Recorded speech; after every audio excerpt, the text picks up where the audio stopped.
నిరీక్షణ prayer house మరియు centre సంఘముల తరపున ప్రభు పేరిట మీ అందరికీ నా వందనములు. ఈ దినపు దేవుని వాగ్దానం సామెతల గ్రంథం 25వ అధ్యాయం 17వ వచనం. మాటి మాటికి నీ పొరుగు వాని ఇంటికి వెళ్ళకము.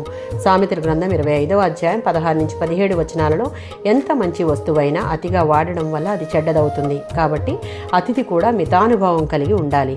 నీ పొరుగు వాని ఇంటికి వెళ్ళకము అంటే నీ పాదం అరుదుగా వేసే అడుగులతో విలువ దక్కేలా చూసుకోవాలి అని అర్థం. పదే పదే పొరుగింటికి వెళ్ళడం మంచితనానికి చెడ్డ పేరు తెస్తుంది. చాలిన దానికంటే మించి చేసేది ఏదైనా చేటునే తెచ్చిపెడుతుంది. మన పొరుగు వానితో సాధారణంగా ఎక్కువగా మాటలతోనే మనం సంభాషిస్తాం.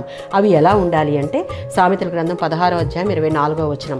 ఇతరులతో సంభాషించే మన మాటలు ఇంపైనవి మధురమైనవిగా ఉంటే వారికి అవి నైతికంగా ప్రోత్సాహాన్నిచ్చేవిగాను వారి జీవితానికి ఉపయోగకరమైనవిగాను ఉంటాయి.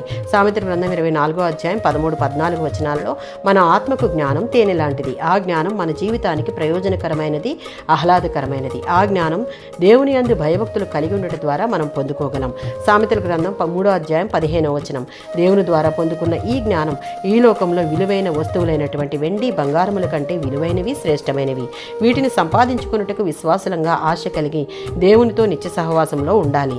ఈ జ్ఞానం మనలను సరైన మార్గంలో దేవునిలో నడిపించుటయే కాదు, మన మాట, ప్రవర్తన మన పొరుగు వారికి మార్గదర్శకంగా ఉండి వారిని కూడా దేవుని వైపు ఆకర్షించేదిగా ఉంటుంది. సామెతల గ్రంథం 12-14. అంతేకాదు మన నోటి ఫలం ద్వారా మన పొరుగు వారికి మనం మేలు చేయగలుగుతాం.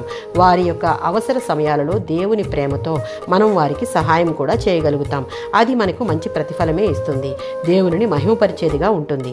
దేవుని బిడ్డలు ఇతరులకు విసుగు కలిగించేవారుగా కాక దేవుని ప్రేమతో వారి ఎడల ప్రేమ కలిగి దేవుని జ్ఞానంతో వారితో అవసరమైనంత మేరకు సహవసించేవారుగాను వారి ముందు మన ప్రవర్తన, క్రియలు, మాటలు దేవుని మహిమపరిచేవిగాను ఉండాలి. ఆమేన్.